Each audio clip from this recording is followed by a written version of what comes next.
What's up, y'all? Welcome back to Billy Podcast. I'm your host, Billy. I'm joined today by producer Trent Ludzack. Hello. We're in the beautiful Trent's Unnamed studio in Marietta, Georgia, and we're joined today by our special guest, Julia Milton. Hey, guys.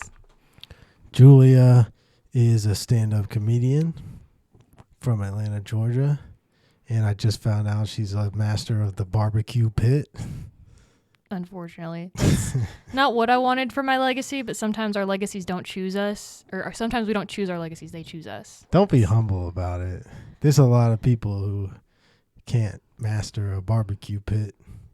I mean, mastering the barbecue pit for $12 an hour is incredibly humbling on its own. I mean, my boss owns a boat. Start selling your own barbecue in the parking lot at Kroger, like all my neighbors. I want to go to the far end of my job's parking lot and sell barbecue and be like, hey, these assholes charge $12 for a sandwich, but me, $5. Same thing every time. Start selling $6 sandwiches with the beans and the, collard greens, the okra, fried the fried okra. okra. So many southern staple foods, Dude. like chitlins, fucking pickled eggs, You be pickled pig's making feet. bank.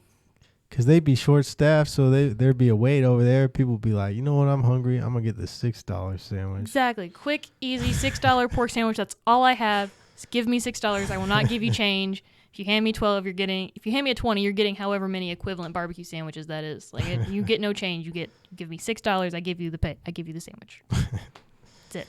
So, are you still doing the show at El Dorado?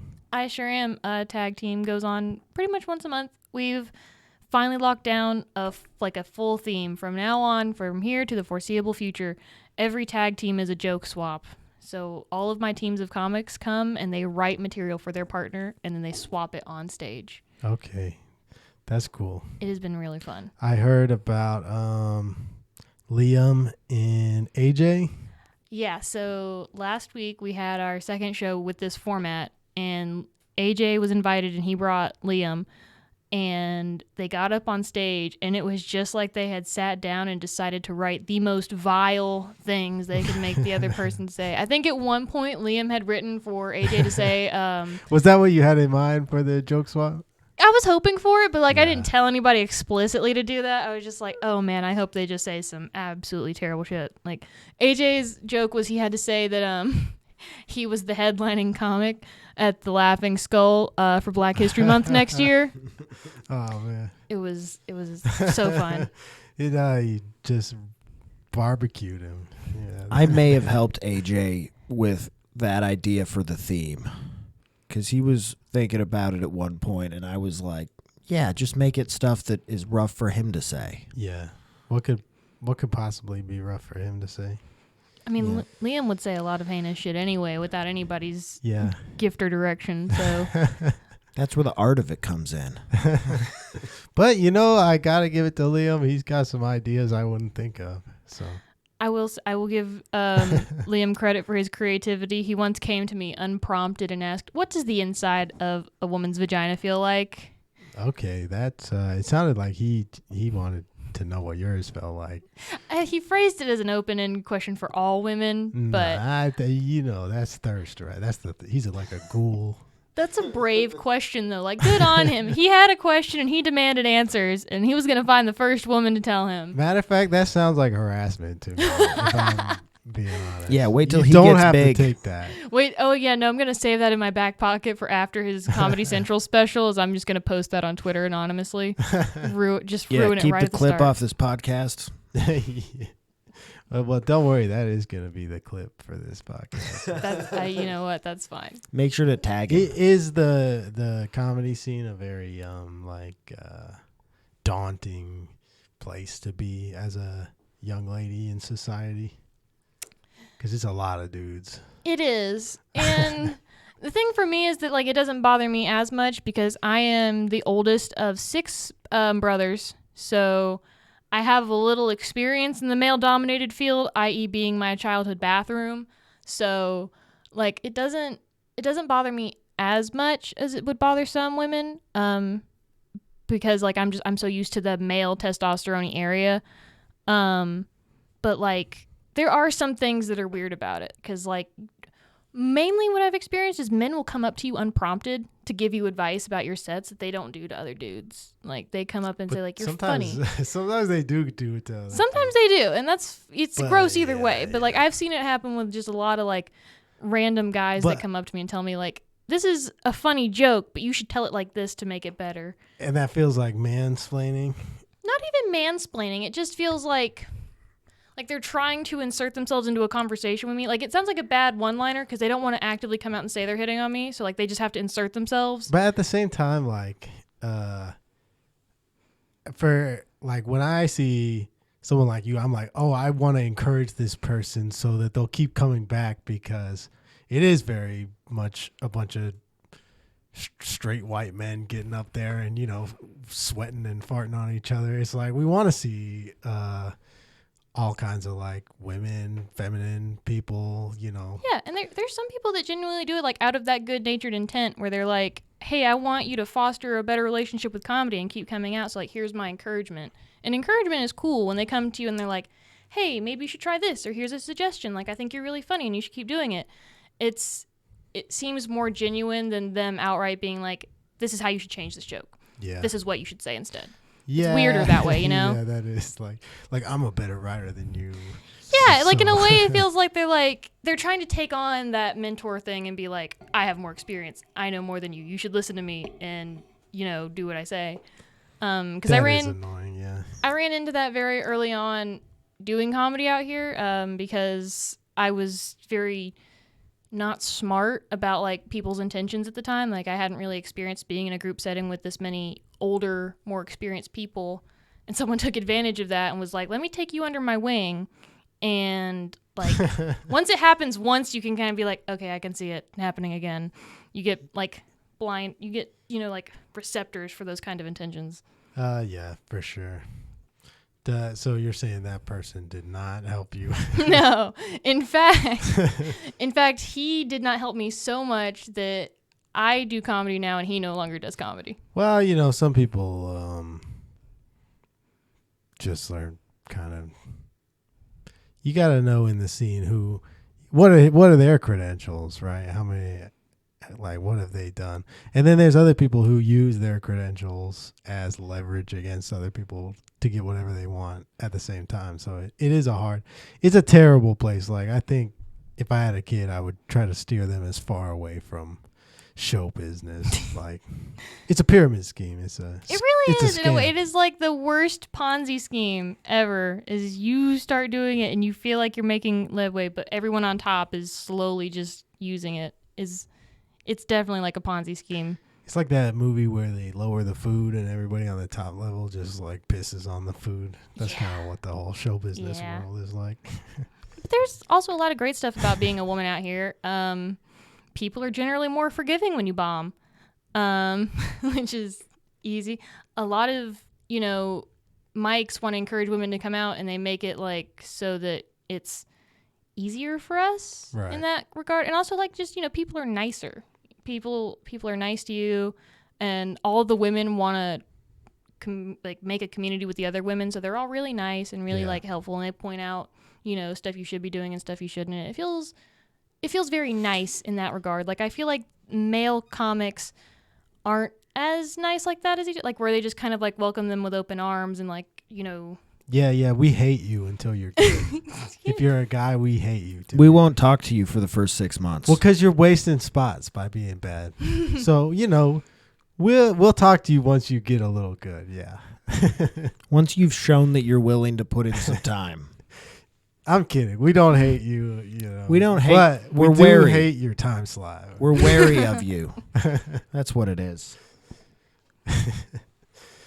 That's that is true. That is a big difference when there's, like, a new guy and he's not that good yet. We do kind of shun him a little bit. That's not a good thing, I don't think. Do the ladies do that to each other when there's a new girl in town, or do they, like? Honestly, because I've noticed Atlanta actually has a lot of really supportive women and, you know, every gender out there comedy. Yeah, and no, especially the women though. Every time I've been the new person at a mic, a woman would always make it a point to come up and talk to me and be like, and like be welcoming and kind and sweet to me. And I think we've all learned and do that for other people. Like every time I see a woman at a mic that I haven't met yet, I try to, introduce myself. And I think in that regard, because we're trying to outnumber you all, is really what it is. We are trying to build enough of us that we can get a solid group to come to the same mic every night, because we're all spread out, and like there's so many like small groups of us. Like when we're all together, we're like there's a lot of us, but like we're also spread out, so like we can't all be at the same mic at the same time. I maybe see 2 or 3 other women a week at an open mic, like, and never at McCracken's, hardly ever. Yeah, McCracken's is kind of a rough spot, but I think like if you do spots like that, that's what really toughens you up as a comic, because if you can start learning how to get that room to listen and respond, then you can really work any room. Oh, yeah. It teaches you a lot about crowd work.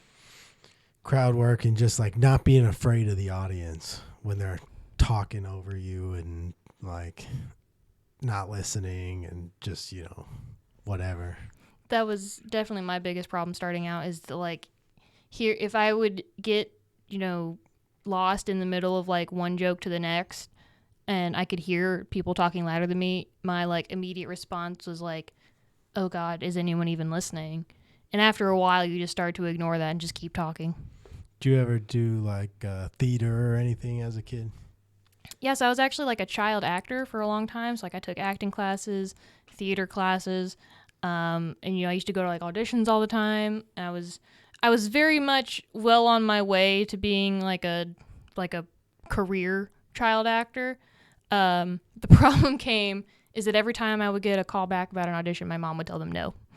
And the reason being, which she explained to me years later, is that she wanted me to grow up to be a stable, well-adjusted adult, which did not happen, because now I just do this. I just do comedy. She prolonged the inevitable, is what I like to say. But yeah, so like it was a big part of my life for a very long time, so I'm used to that kind of atmosphere. You did did you do any gigs though? There were a couple. Tyler Perry's filmed a lot of movies down here, so there was always like background work to do for him, kids of all ages and stuff like that. So like I did a couple of those gigs. I was on Cartoon Network when I was a kid. Were you? I was on the Cartoon Fridays. Remember, they used to... You may not remember this. I feel like she probably doesn't remember this, Billy. They used to have real people that were the hosts of the Cartoon Fridays, and they would have kids in the audience, and the kids wouldn't do anything. Sometimes we would do stuff, but I would mostly just like sit around, eat snacks. Oh wow! So they just like pulled you in one day. We're like, all right, you're the guy. Well, they went to they were like recruiting kids in my area, and I was in theater when I was young, like community theater, and so my mom just put me into this. I definitely remember those cartoons. Like, Well, I've seen those cartoons. I just don't remember the conglomeration of them like that. Tommy and Zynga were the hosts. X, Y, and G, A. Yeah, do you want me to doesn't Google matter. that? No, you don't have to. Because you spelled it. Yeah. Well, if you wanted Is to. he a weird enough looking guy? It was a girl Oh Jesus! named Zynga. Somebody might have made that up at the network. What was X, it? Y, and G, A. But they're yeah, no, I don't. And Tommy. Jesus. You got some anime stuff now. Definitely does not look like a little girl. It doesn't matter. This is just like 90s kid nostalgia. Maybe I spelled it wrong. Maybe I have it wrong in the first place. Wow, Billy, you said it so confidently. But I did that. He was very confident. You gotta give him props for that. I was an extra on Atlanta one time. Oh wow! But like you can't see me in the thing. But whatever, I got paid. Does it get That paid? counts. That was always the most exciting part. Like as a kid, when those paychecks would come in the mail for like doing background actor stuff, I'd be like, "Oh my God, $60 whole!" And now I'm like, so small compared to like all the things in the world. Billy was mostly there for the sandwich. I was there for the food, yeah, and I was just there to hang out and like try to meet Donald Glover, which I did. Did you? Yeah, I talked to him for a second, but then like somebody pulled him away. So what is he like? He was cool. That's all I needed. I to know. literally, he was he came up, he looked at the sign that the person had made for the business, so like they were closing for filming or whatever, because there was some dispute about. I worked at the place where they were filming, and there was some dispute about the guy who owned the place not wanting them to film there or something. Well, he didn't approve of the material, so they had to change like the episode or something like that. And he was like making fun of the sign. And I was like, haha, yeah, check it out. What a dick. Yeah, maybe. The boss.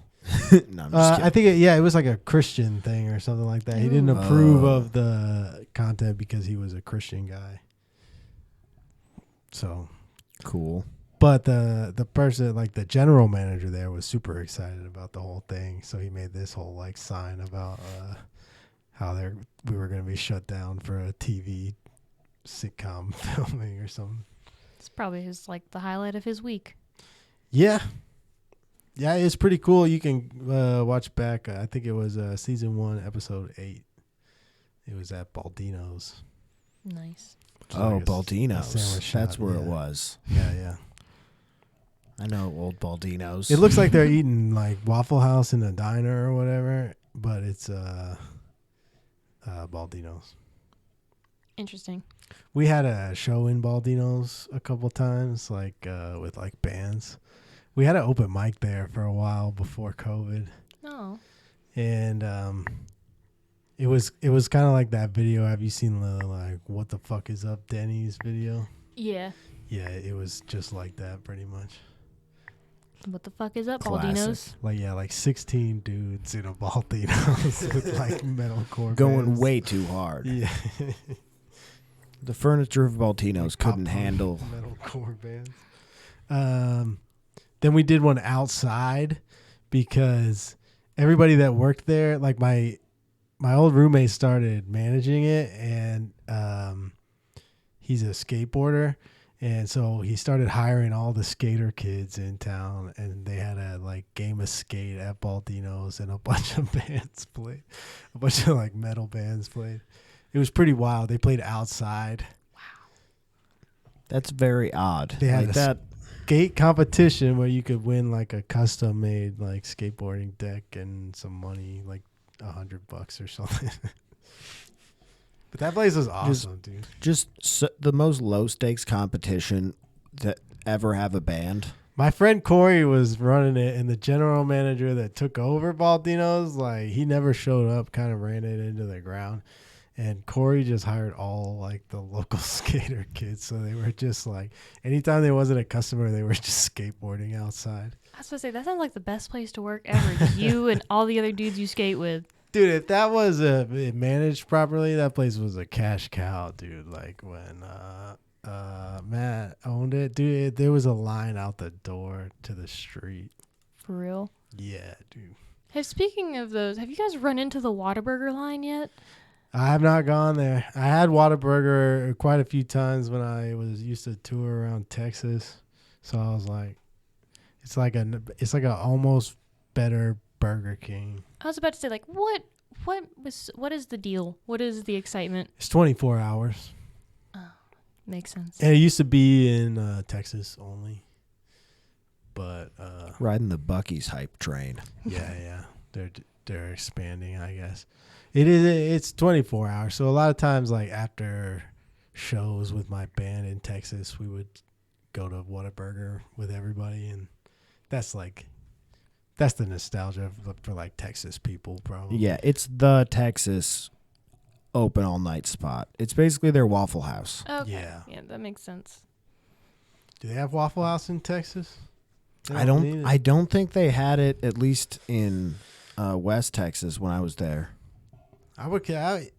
I would put it with like Taco Bell. Man, has Taco Bell gone downhill or what? It It's sure almost has. like you can't even go there anymore. It's so terrible. They built a Taco Bell a year ago right out front of my neighborhood, and within 6 months, like, the windows were boarded. Like, it was just...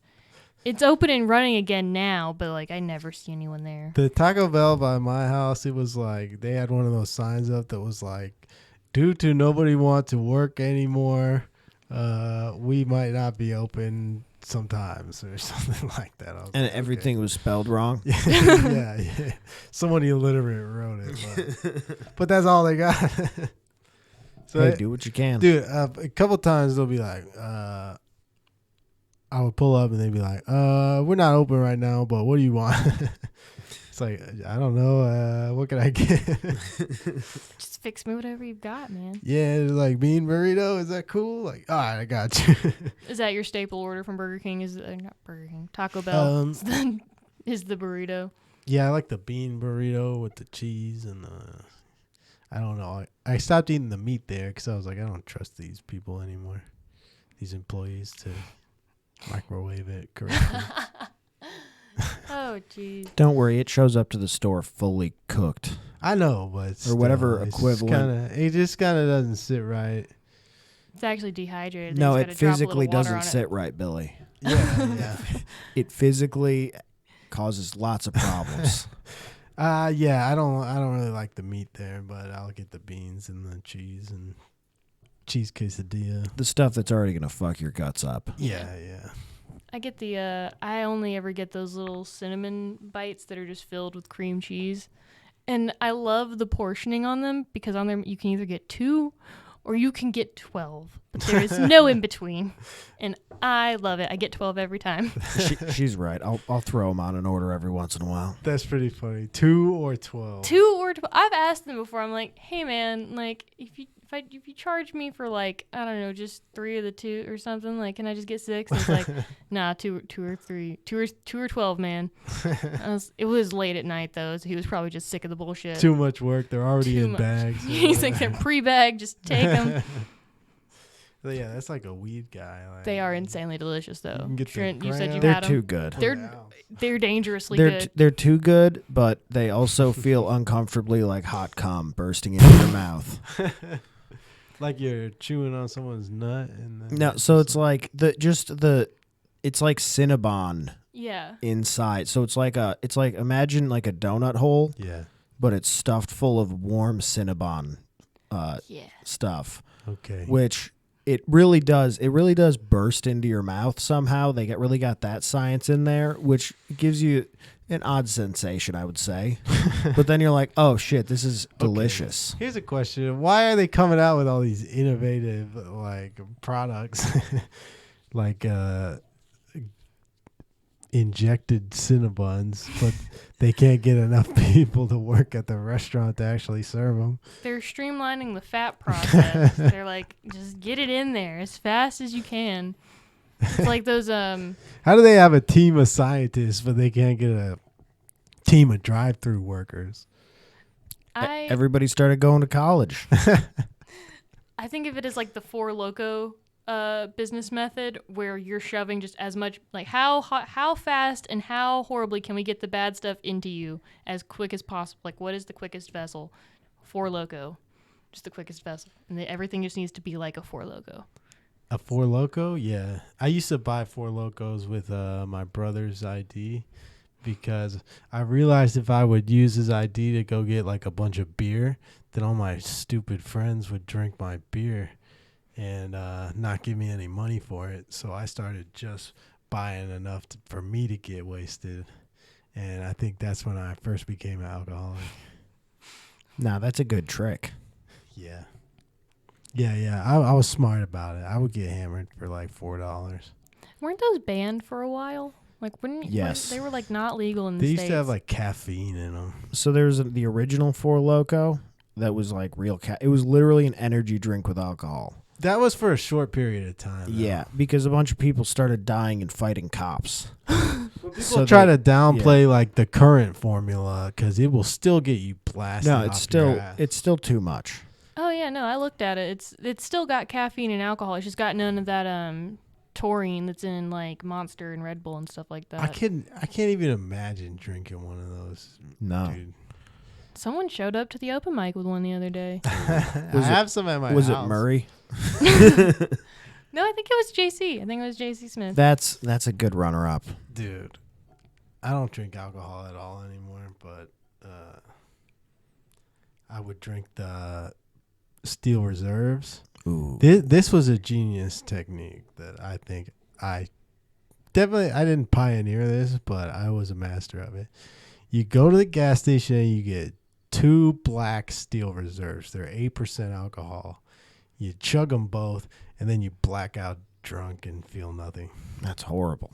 That sounds like a trip. Yeah, I would do that all the time. Like it was like your favorite afternoon activity. Yeah. Just throw back a couple Steel Reserves. If I was playing a show or something, you drink 1 Steel Reserve at the beginning of the show, and then another one about halfway through, and you're blacked out, drunk, getting arrested by the end of the night. How do you finish the show when you're blacked out? Like, do you just do it through the motions? How do you finish a show good. not blacked out? Not good, I'll tell you that. Yeah, man, it ain't over till the fat lady sings, so Or I till- gotta turn into the fat lady first through alcohol. So how is that like? What is that like being in a field where people are constantly like drinking and smoking and doing all sorts of shit as someone who's sober?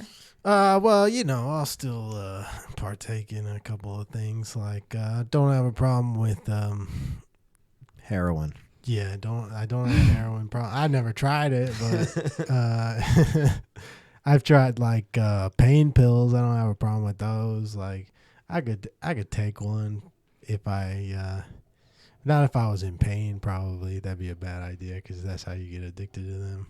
But if it was just like a Tuesday night and I was like, you know what, Let's get loose. I'm gonna take a little pain pill. I wouldn't drive or anything like that. Problem with alcohol is I'll start making decisions I wouldn't normally make. Whereas if I smoke a little weed, like I still can do everything that I intended to do that day, but it's just I'm a little elevated. And I don't have a problem with like mushrooms or LSD. I could take it every couple of years or so and not like I don't really care. I've done like LSD and mushrooms and stuff, and I think I had some good experiences on it, but I don't think I had like a groundbreaking spiritual awakening or anything like that. Do more. I was gonna say, everyone I've talked to who's like done shrooms or acid or anything like that, they never talk about like some enlightening experience that people make it out to be. They're just like, yeah, the wall and the floor just kind of swap places for a little while. I think I was looking for like a spiritual breakthrough, and so I just was kind of disappointed when I thought I was having like spiritual breakthroughs, but then I just woke up like 2 days later and was like, no, I was just like fucked up. Same as like when I smoked too much weed. I started to get paranoid and like I think things that maybe aren't necessarily true. Sometimes they are true though, and you gotta deal with like I think weed kind of sometimes it makes you paranoid about the things that you actually should be worried about. Like I gotta get this done and that done. I can't be sitting around smoking weed all the time. So. Oh yeah, I definitely. But let me hit a bowl before I start this. Yeah, but let me just get a little high first. But alcohol, I totally abstain because it just has never done anything really good for me. Well, I met my wife while I was hammered ass, blackout drunk, but so was she. So Love story for the ages. So neither of you were making good decisions. I probably met her sober for the first time, but we used to get drunk together, and It's like after the wedding, you finally met the sober version of your wife. yeah, pretty much. Well, not after the wedding, but we dated for like 8 years.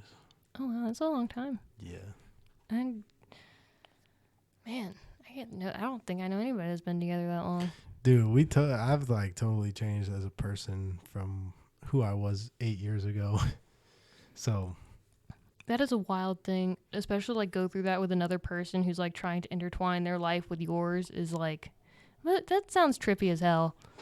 yeah, it's good though. for me, it's good because it's like, kind of just another person on the team. Yeah. As long as it's the right person, someone who is like helpful and not wants to, change you for the wrong reasons. Yeah. And you do have to change quite a bit. I don't know. We saw you at McCracken's with a little boo thing. Yeah. I do. I have a little guy. We noticed like it's got to be tough as a guy when like you show up to a dive bar like McCracken's and like there's 25 dudes on a list that all know you already, and it's like it was. Well, he had never been to an open mic, and so when he found out that I was a comedian, he got very excited and he asked me to take him to one. And I was like, let me do something low stakes first, because I'm not gonna feel weird if I bomb here in front of people I know while he's here. And he enjoyed it. He had a really good time. He thought, meeting everyone was cool. He thought seeing everybody do stand up was really cool. But it was weird to share that part of my life with someone that was like not a comic, because I don't bring my family to shows. I every once in a while like invite my friends to come out to maybe something. So like it was definitely a weird little like vulnerable piece. I was like, I must really like this person if I'm just gonna let them see me do shit that I don't let anyone else see. Or you're feeling confident up there. I felt pretty good. Don't worry, he'll not care very soon. Very soon he'll just be like, nah, I'm good. I'm just gonna hang out. So your family has never seen you perform stand up in person? Well, that's not true, because my mom came to my first tag team show. Trent remembers that, because Trent and Patrick both had things to say about my mom. We talked about Eiffel Towering Julie's mom. Well, Patrick did, because he didn't realize it was her mom. Yeah. Okay. Patrick wasn't aware enough of the room to catch that. So Patrick was just on the prowl. Patrick went for it, yeah. Well, and then I called it to his attention and then agreed with him. Yeah, my wife's mom is very good looking, so that's been a problem amongst my friend group before. Wow. Bunch of them talking to her. Yeah. Your mom, and she likes to come to like parties and stuff too, so she's like fun.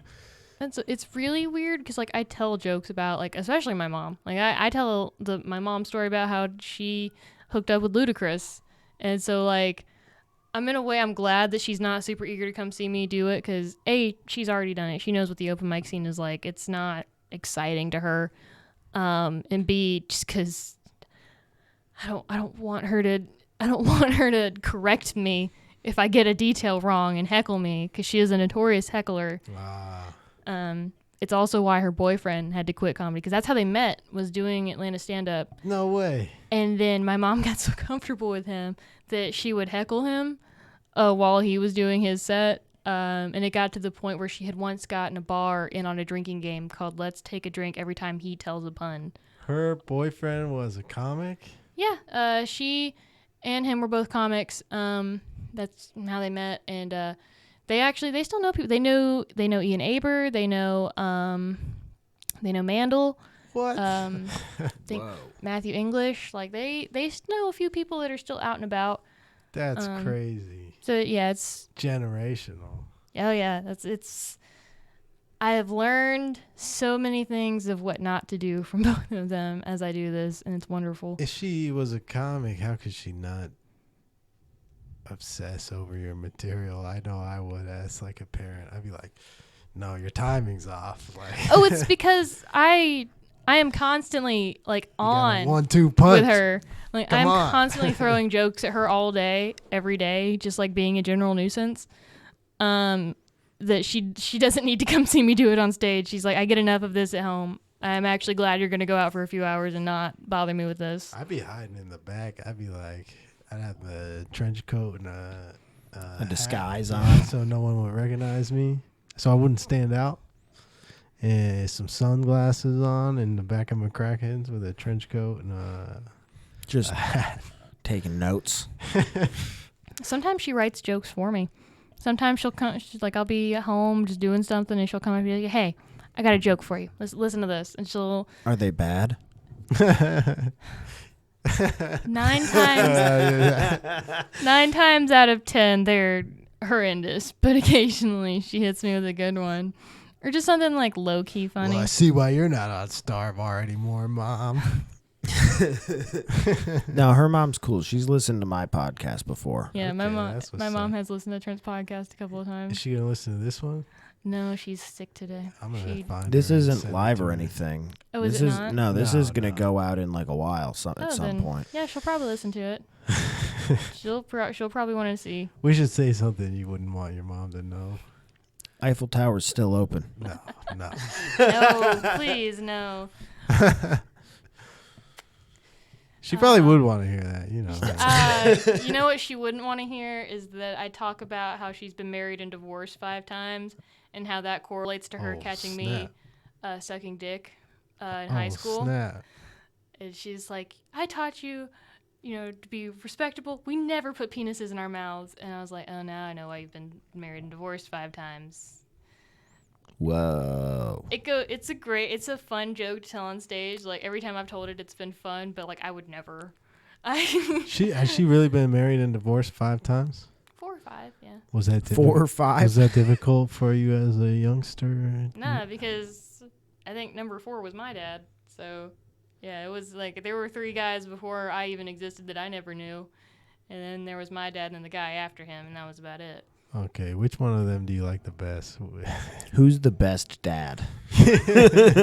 My mom's boyfriend that I didn't meet till I was 13. That's Oh, they both lose in their own respective rights. Not for anything like too terribly heinous.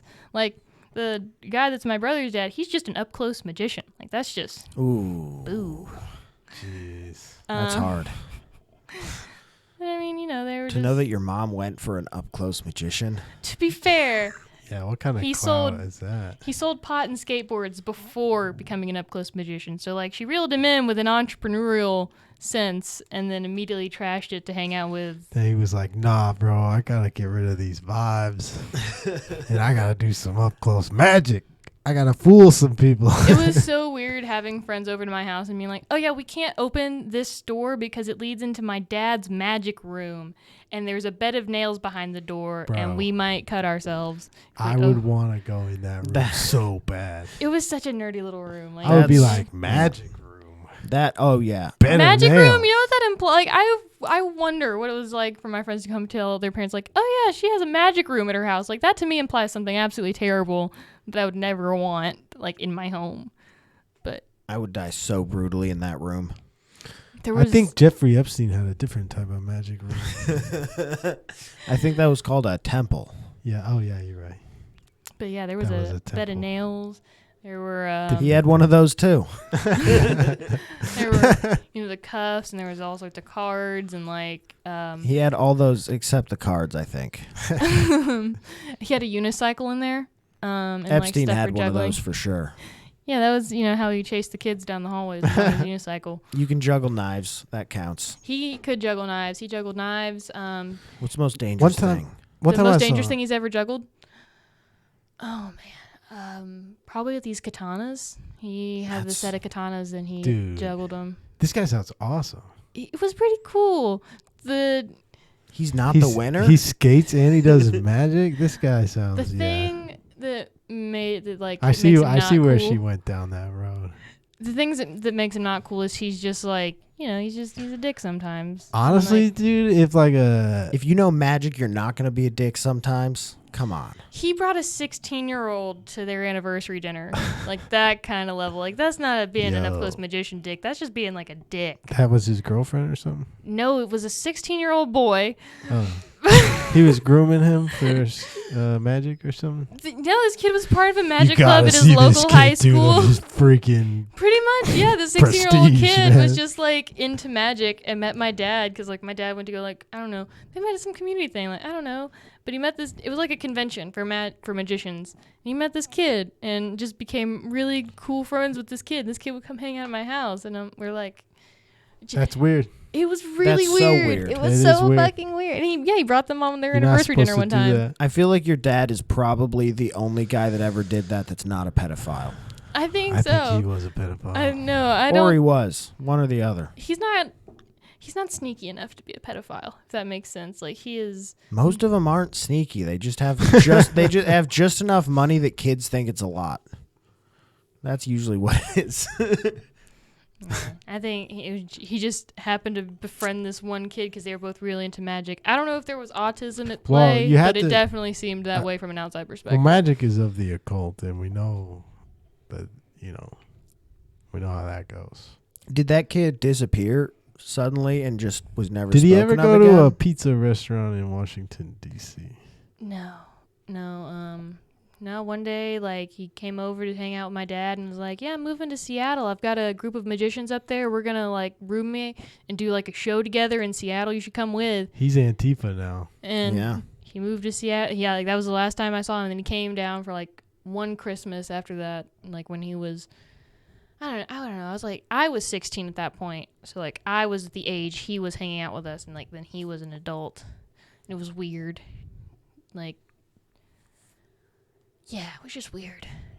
He still lives in Seattle for all I know. My dad goes to hang out with him sometimes. That's hilarious. He still goes and visits his kid? Yeah, I guess. Because that makes me think they're actually friends. I still think he might be yeah, a they are pedophile, friends. But it can happen, kid gets older, then he's an adult, then it's not that weird. There was another guy in their group who actually used to work at the Eddie's Trick Shop that's in Marietta, and I think he still works there on Saturdays. But his name was David. And so Chris and David would come to my parents' house, and my mom had a very special nickname for the both of them when they would show up. Ta and Da. That's funny. So it was her little thing. Magicians. But that's how I knew them, is Ta and So Da. this is like a whole magic family. This is crazy over here. It would have been way cooler if you guys were into black magic. Yeah. Occult magic is like. I spent a large portion of my adolescence, like, every time we would go to church, I would tell somebody, like, I'm the spawn of Satan. I don't know if that counts as black magic, but I feel like it definitely toes the line, like, into getting there. It was also just really fun for me to annoy the church people. You guys could have been like so many entities from other dimensions. I had a scammer on Instagram. I got him to agree to a curse because I told him I would give him my password if he allowed a spirit to enter into him and curse him in his land. That's hilarious. And he said, yeah, okay, I agree. He's and like, dumbass, I'm not a landowner. Oh, man. That's fucked up. So, but that's how I get back at them. I tell them I'm going to, like, do things for them if they agree to let dark spirits enter their minds and souls. I would start extorting them for, like, stuff you can sell. Like, send me pictures of your feet and I'll give you my password. And then you start a large feet empire. Oh, they probably got gross feet. If you're scamming, you don't have good feet. It's the rule. If you're scamming, you don't have good feet. Most people I know who scam, they don't have good feet. I've gotten people, like, to send me, like, pictures before by cursing them. Because sometimes they get mad, like, especially people in other countries. They're, like, religious and stuff. They get mad when you curse them and they send you, like, their actual, like, face and stuff. It's pretty funny. Damn. That's awesome. Yeah, you gotta start cursing them or they'll never stop. Wait, but you get them to agree to a curse? If you can. And then they get mad? Yeah. After they've agreed? No, usually I just because then they don't get the password. Mad, it's because I already cursed them and their land and women. I cursed their land and their women, and they hate that. Ooh, that's a tough one for them. They were cursed from the moment they spoke to Billy. That's how it worked. Yeah, shouldn't be doing black magic though. That's not good. I dated a guy with a foot fetish for a long time. Back to the foot fetish thing. I dated a guy with a foot fetish for the longest time. And, I can understand every conceivable, like, I can understand to a certain degree, like, some weird shit, right? But the feet evade me. I don't understand what he wanted, what was interesting for him, and he could never explain it to me. And I think they lie about being into feet because they're trying to gross you out. And I think they take it too far, and then they agree, and then they realize, you know what? This is something else I can do while she's laying down and wants nothing to do with me. And that's how it started. Yeah, it's like somewhere to go further, right? Yeah. It's like you gotta go further than to like. I don't know. That might be. Nah, that's just the bad brain. You might need Blue Chew or something. Did you know it is a brain thing for why you have a foot fetish? Because Yeah, it's that's like why it's a bad brain. Yeah, it's like a setup for like how your body like Yeah, you categorizes. got a brain oopsie. I Yeah. think you get sexually aroused first, and then like to get more aroused, you gotta go like further. Then you get the tunnel vision on the feet. Then you're like, oh yeah, I like the feet, and it's like you're like ramping up. I don't know. I don't know, man. It seems the most unhygienic. When do you ever wash your feet? Never. Well, My feet get washed as the soap goes over them from washing everything else. eating ass ain't that hygienic, but you know I've done it before, sanctioned by God in marriage. Yeah, but like you can proactively like people at least every once in a while someone in the shower will think about like washing their feet or washing their ass. They're like, when's the last time I got in here? And like they'll do it every so often. No one I have not met anyone who's ever consciously thought, yeah, let me wash my feet real quick. Never. I do that sometimes. I'm like, I haven't washed my feet in a while. I should wash my feet. Your feet, it can get like fungal infections, like athlete's foot. The army told me that if you pee on them, that won't happen. That I think I've heard that before, but I don't think that's true. It's probably not. I've had athlete's foot before, but I got it by not changing my socks. Ooh. Yeah. Yeah, when I was in college, I would just wear the same socks for like 3 days. Wear the same entire outfit. For Well, like it's not 3 your days. fault. You were blacked out. Yeah, Yeah, I would get yeah. drunk, You know. wake up, That was drunk Billy. and just be, yeah. When you black out, it cleanses you. It's a different kind all of the cleanse. toxins are cleaned by the alcohol. If you say so, I'll take that as gospel. No, I would. Can me water.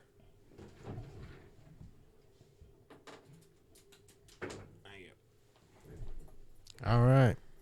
Child actor, barbecue master. So you would rather do comedy than barbecue? Because there's some people out there who have a real passion for barbecue. No, I would 100% rather spend all of my time doing comedy. What's the best barbecue? You like meat?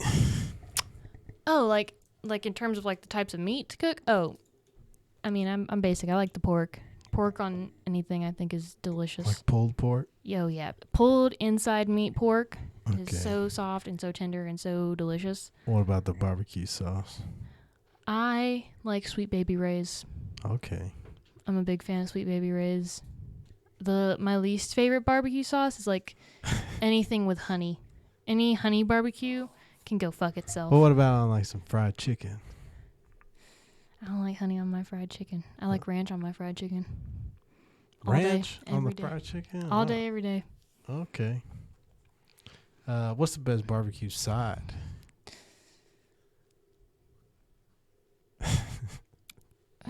Man, that's a tough one because there's so many.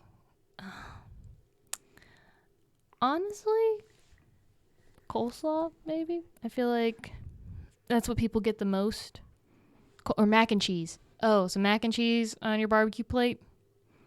If it's a good mac and cheese, though, if you get some trash mac and cheese, it's like wasn't even worth the extra 50 cents for the upgrade.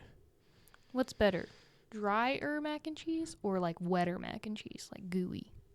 Gooey, for sure. But it's got to be like, it can't be like that watery cheese. That shit is nasty. It's got to be like some Gouda shells or something like that. Oh, yeah. You know what I'm saying? Get that Gouda in there.